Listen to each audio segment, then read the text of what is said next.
We're joined right now by head coach of the Shockers, Gregg Marshall, student athletes Fred VanVleet and Ron Baker. We'll ask Coach Marshall to make an opening statement first, please. Then we'll take questions for the student athletes. Okay. First of all, I'd like to congratulate Notre Dame and tremendous team. The best offensive team we've seen all year, hands down. And they played a heck of a game, and I'm happy for them as they get the chance to move on. Especially Coach Bray with what he's been through this week. Tremendous guy.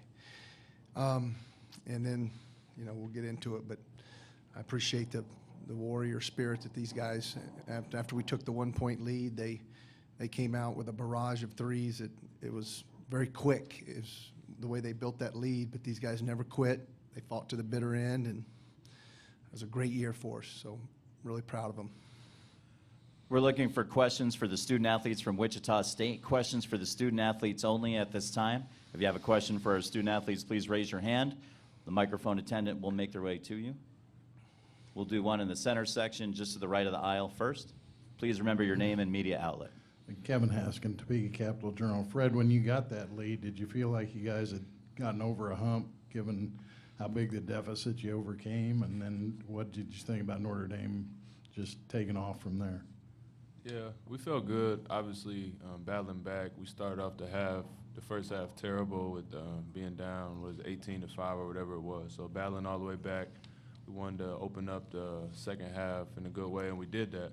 So, we opened up the right way, and then, like Coach said, they made some threes, but I think we gave them too many easy looks inside. We can live with the threes, but they just shot layup after layup, it seemed like.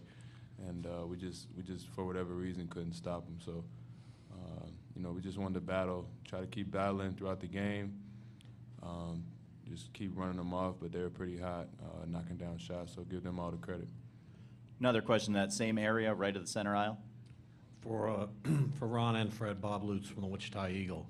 What makes them so difficult to guard? Is it the fact that they can shoot threes and also pound it inside? We'll ask Ron to take that question first, please, then Fred.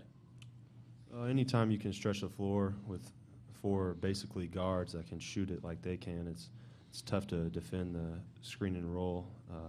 Their five-man was doing a good job of screening and rolling quickly to the rim, and we were doing our best to pinch the floor, and they were doing a good job of either passing to the roller or skipping across court and knocking down shots, and they just shot the cover off of it in reality.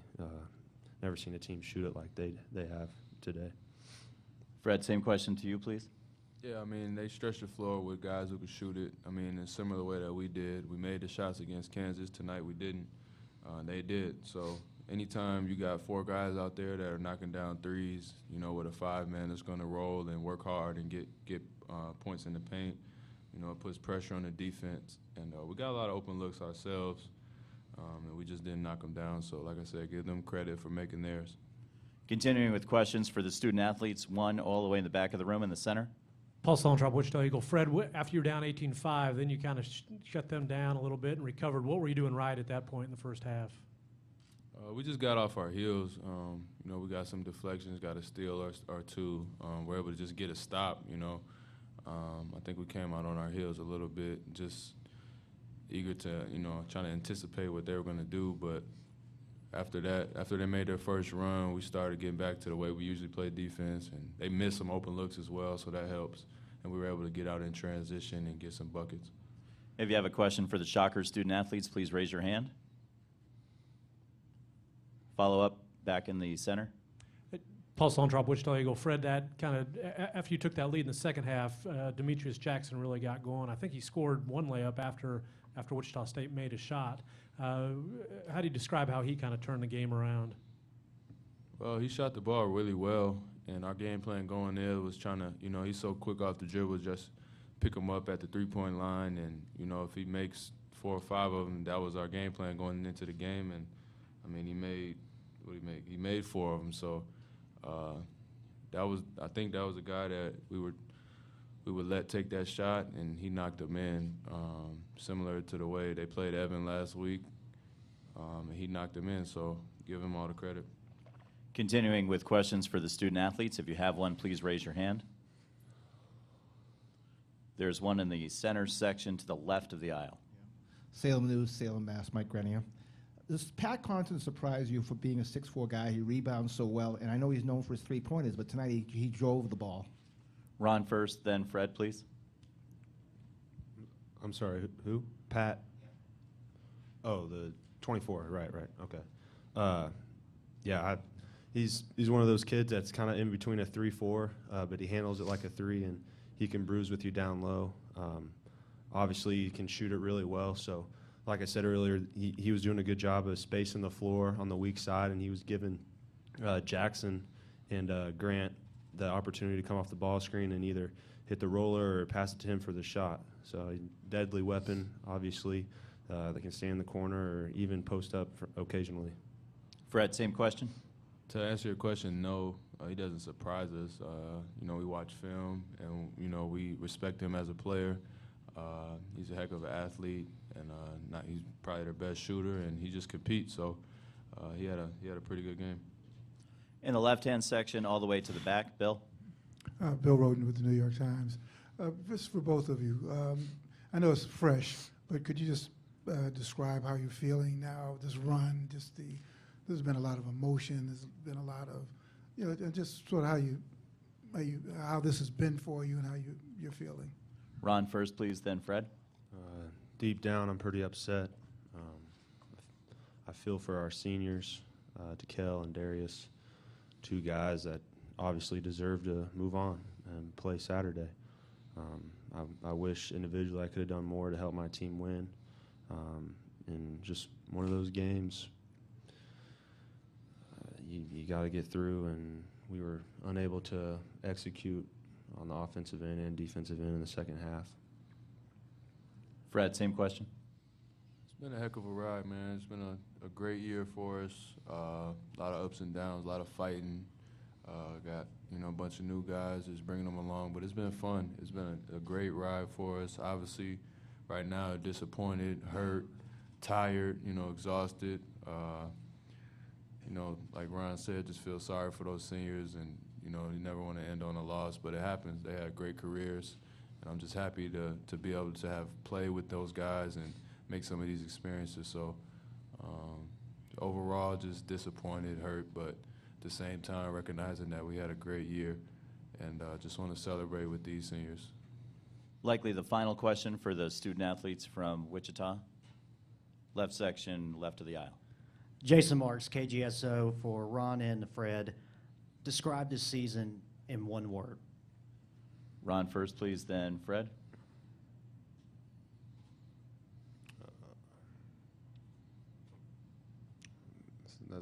I'm not an English major. That's pretty tough for me. But I don't know. Any word that describes new people, a lot of new people come together, and finishing the season like we have today. No one expected us to be where we are right now. When you got 8, 9 new faces coming into your program, a lot of people probably didn't expect us to make it this far. Fred, please. I would just say, shockers, just that defines us, who we are as men and people. We fight. We haven't been perfect all year. We don't shoot the ball well all the time, but we fight. We compete. We were down 20 or whatever today, just kept fighting, rallying back, having fun throughout the process. And it's just been a lot of fun to play with these guys.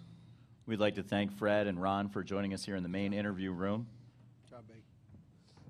Fred and Ron are going to head back toward the locker room and join their teammates. The Wichita locker room is still open at this time.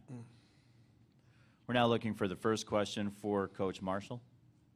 There's one in the center section, right of the aisle. Bob Lutz, Wichita Eagle. They were so good at the outset of the game, and then for a long stretch of time, your defense kicked in, held them down, and then suddenly another flash fire. What was it like trying to prepare for these guys?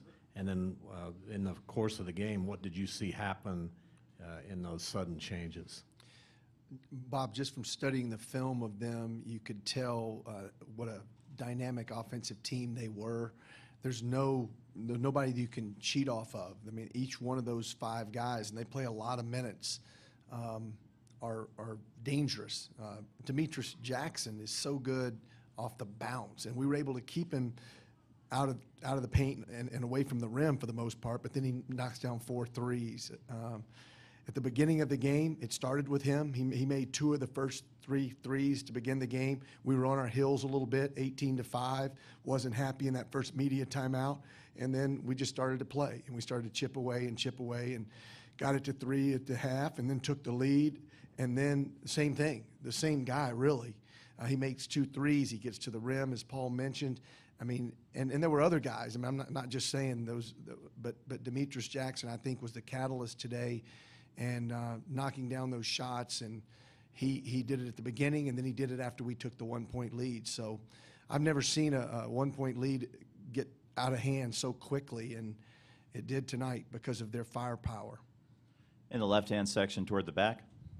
Gregg, Gregorian, Kansas City Star. Along those same lines, when you climb back from that kind of deficit and you get ahead, I mean, does that usually go one of 2 ways? I mean, does a team sometimes buckle when you do that? And were you surprised they were able to, kind of do that right away back at you guys? Really, it can go one of 2 ways, or it can be a seesaw affair. I mean, you've seen enough college basketball. We could have pushed it out to 10, and maybe it's a different game, like we were able to do against Kansas, or they can do what they did, which is go on an incredible run. Or it could then be a seesaw affair where the lead changes multiple times. That's just college basketball. Tonight, it was their night, and they shot it much better than we did. We had some good looks now. We had some good looks. Ron and Fred and Takeo had some really good looks. We just didn't make them. And they made theirs, and they shot it great, especially in the second half and at the beginning of the first half. In the center section in the back. Paul Sallentrop, Wichita Eagle. Great, you had a real emotional weekend, emotional game Sunday, and kind of a quick turnaround. That take anything out of this team, just the circumstances? I don't know, Paul. I mean, I don't particularly like the fact that we had less days to prepare than Notre Dame. That's not an excuse.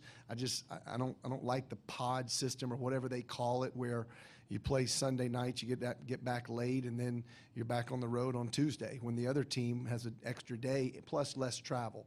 And then on top of that, our plane was late to pick us up on Tuesday, so we're sitting around.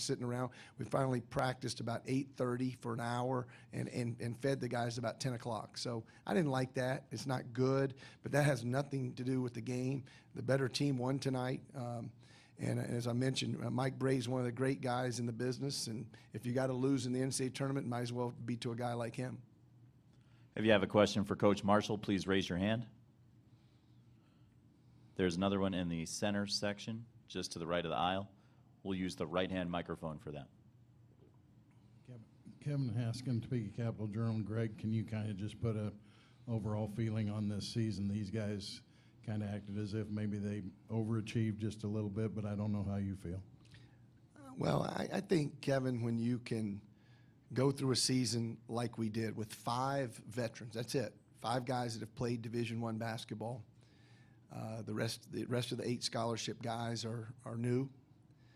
You can be ranked all year long. You can win your regular season title, 17-1. You can beat Kansas to go to the Sweet 16. I mean, it's one of the top teams in the country. So there's no way you can be disappointed in this year. We lost to a better team tonight that was playing really well. I mean, I just watched 5 or 6 games of them, and the last game I watched today was Duke in the I think semifinals of the ACC tournament, and they were up 15, 20 points against Duke, and Duke cut it down and had a chance to make a game of it, but it ended up being 10 or 12, whatever. So this team's playing really well. When you win the ACC tournament in Greensboro and beat Duke in North Carolina back to back, you're playing well, and they're hot, and they've got a great system. And again, I tip my hat to them, but I'm going to go back with my head held high too. I love these kids; they're wonderful human beings, great students, great people, and they represent our fine university in a first-class way. In the back in the center, Paul. Paul Sallentrop, Wichita Eagle. Gregg, earlier you had indicated Ron has a decision to make about what he's going to do, if he's going to come back next year. How's that process work, and what's your role in helping him with that? Well, we have to gather information for him. There's a NBA, and Fred has the same decision to make. I mean, anybody with the credentials that those kids have can put their name in the hat, and then you ask the NBA folks to give you an advisory sample of where certain teams may see you, and then they come back to you, and then you have to just make a decision. Ron did that last year. So I anticipate them both doing that. I don't know when that happens, but it can start now, I think, but I don't know how quickly that you turn that around. I like what Ron said up here when I heard him say that, he felt bad for the seniors. He didn't act like it was his last game. He felt bad for the seniors. That was at least a little positive that I took from that. I don't know if you guys caught that, but I did. So, we help them. We advise them. I mean, if either one of them are lottery picks, you probably have to consider it very strongly. If you're midway through the second round, chances are about 50-50 you never play a second in the NBA. So there's only X amount of slots. You're a big NBA guy. You know that. They've got to make some really tough choices. Ron will have his degree because he redshirted. He's already finished. Fred will have some more schooling to do. But they're both great players. And regardless, and here's the point that I'm going to make to them, regardless if they go to the NBA or Europe today, tomorrow, next year, they're going to be successful. And they don't really understand that right now because they're thinking, man, I can be a lottery pick, I can make millions of dollars, and that's probably at the forefront, but it doesn't matter whether either one of them plays a second in the NBA. They're going to be successful. If you have a question for Coach Marshall, please raise your hand. Any further questions for Coach? We'd like to thank Coach Marshall for joining us in the main interview room. He's going to head back toward the locker room at this time.